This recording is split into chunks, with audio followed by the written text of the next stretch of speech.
Happy weekend! And just like that, isang linggo na naman ang natapos. Shout out sa mga, alam mo na, alipin ng salapi. So, bago ako tuluyang mag-doom scrolling at masayang ang oras ko, ang dami ko niisip na gusto kong gawin for today.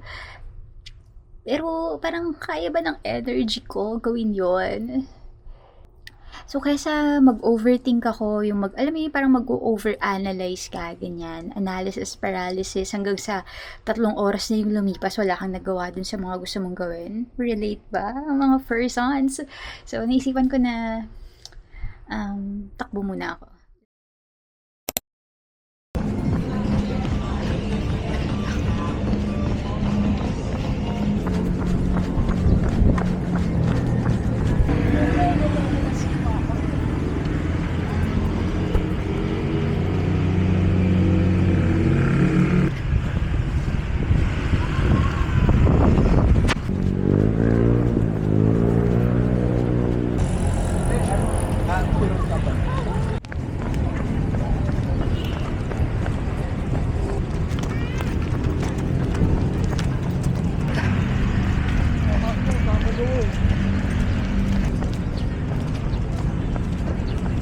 Buti na lang kahit pa paano may mga part na hindi masyadong matao, tapos may lilim pa din.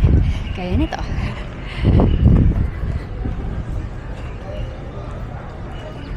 Ito.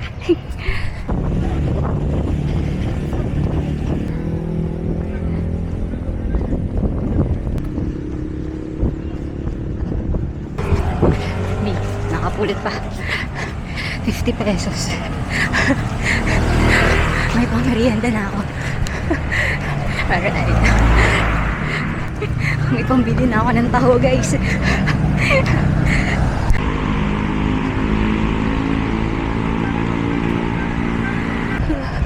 Dami ring nagbabike, guys. Sana all marunong magbike. So, para dun sa mga walang sense of balance na tulad ko, takbo at lakad ang way para mag-survive in this economy na ang mahal-mahal ng gasolina.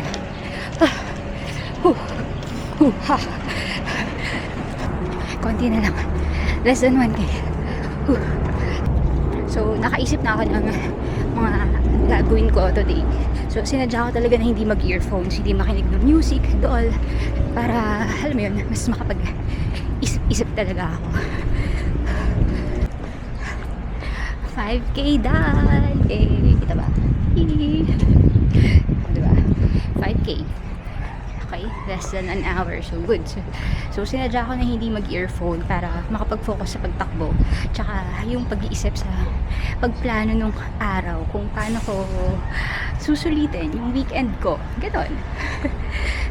So, ang first agenda ay tumakbo. And then, mag-declutter ng damit. So, naisip ko na mag-declutter. So, lalabas ako. Punta ako ng BGC after. Alam ko sa H&M pwedeng magbigay ng clothes. And then, since nasa BGC na rin naman ako na area, nasa labas na ako. So, susulitin ko ulit yung paglabas ko na yun. No? So, naisip ko, other than pag-drop ng damit sa H&M, manood ng movie. Siguro, no? Meron ako nakikita na movie, sci-fi movie. It's the Hail Mary. I feel like sulit naman na siya kasi 2 hours. 2 hours yung movie, tapos sci-fi. So, yun. Uwi din ako ng mga, siguro after lunch, siguro after 2 p.m. Ganun, para mag-edit naman ng vlog. Tapos, magpahinga. So, yun. That's the plan for the day. So, tapos na akong tumakbo. Time for the taho. Since nakapulot ako ng 50 pesos. No? So, taho. And then, yeah, para masimulan na natin. Simulan ko na yung mga iba ko pang gagawin. Mag-declutter, manood ng movie, and mag-enjoy. Tapos, umuwi para mag-edit ng vlog. Let's go! And just like that, I'm in BGC. O, diba? Ganun lang. Ang init, summer na. So, pupunta akong SM Aura para sa H&M para din ako mag-drop ng i-declutter ng mga damit.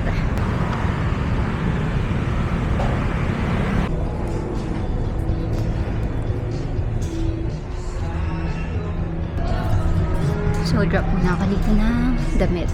Then, kain siguro. Okay, so may voucher na tayo, guys.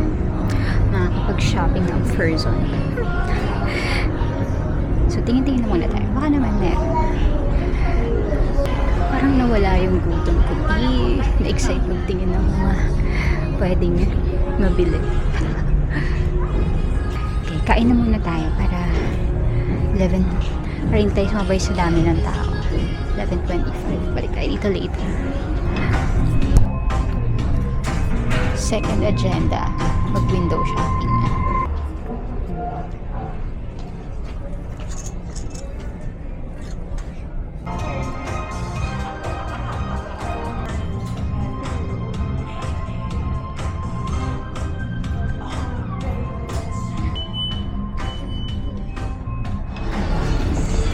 So, nag-lunch na ako.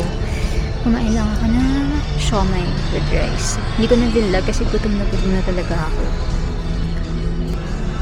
So, nandito lang ako sa H&M.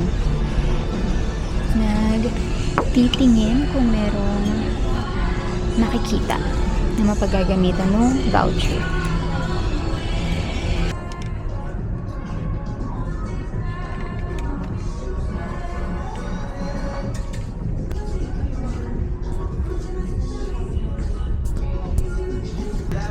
As someone na sa okay bumibili ng damit, I feel like na wala akong mahanap dito. Wala akong mahanap dito.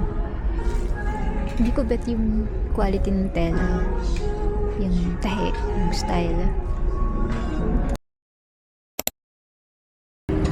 So I decided na bibili muna ako ng matcha. Di bali na akong maliit sa movie basta meron akong matcha. So I'll get my matcha dito sa may Coopers.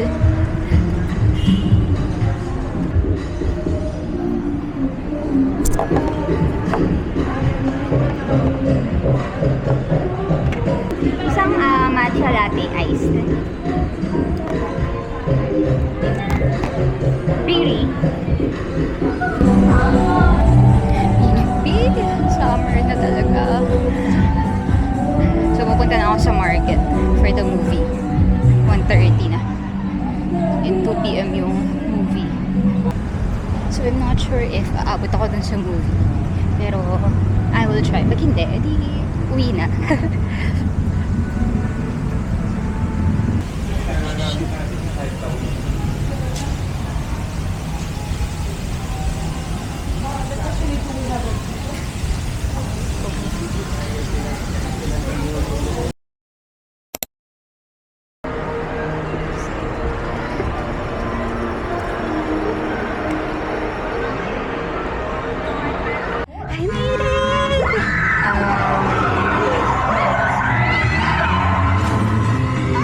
Nandito po kayo ngayon sa Astronaut Relay Center.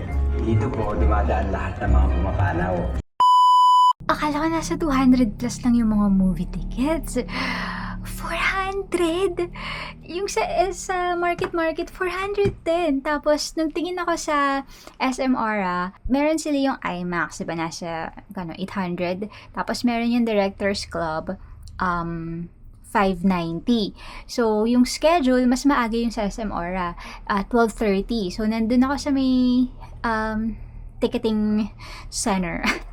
Doon sa may ticketing area ng SM Aura ng 12:13. So, pinag-isipan ko kung ano ba, bibili na ba ako dito para mas maaga akong makauwi, matapos, ganyan. Kaya lang, 590, parang hindi ko talaga siya ma-justify. So, sabi ko, hindi, sige, ano na lang, doon ako sa doon ako sa may market manonood, 410, sige, pwede na. Carry na. So, about the movie, it's really good. 2 hours, 37 minutes. Pero hindi boring. Hindi pilit yung climax. Alam mo yun, it's a well-executed movie. Maganda yung storyline. Maganda yung pagkakasulat nung story na talagang mahuhook ka, engage ka. Parang, ay, o nga no, hindi pa pala nasasagot yung tanong na yun dun sa movie. And then, yun. So, kaya talagang susubaybayan mo yung story ng movie. Talagang, nandun yung attention mo sa pinapanood mo. No? So, 2 hours and 30 minutes. Imagine that. So, ayun. It's nice. I know by the time na lumabas tong vlog na to, hindi na available sa cinema yung Project Hail Mary. Pero, eventually, kung lumabas man to sa Netflix, ganyan, watch the movie. It's a good one. It's really a good one. I think that's the highlight of my day, yung movie na yun. Bukod sa 410, nagulat talaga ako. Parang ang expected ko na price ng movie tickets ay nasa 250 or 280, ganun. Pero 410, why?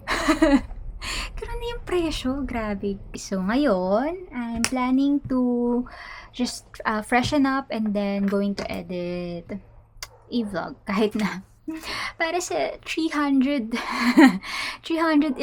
subscribers ko sa YouTube channel. Diba? Ang dedikasyon, iba din. So yeah, I think that's it for today's adventure.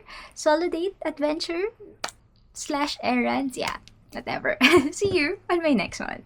Paalam!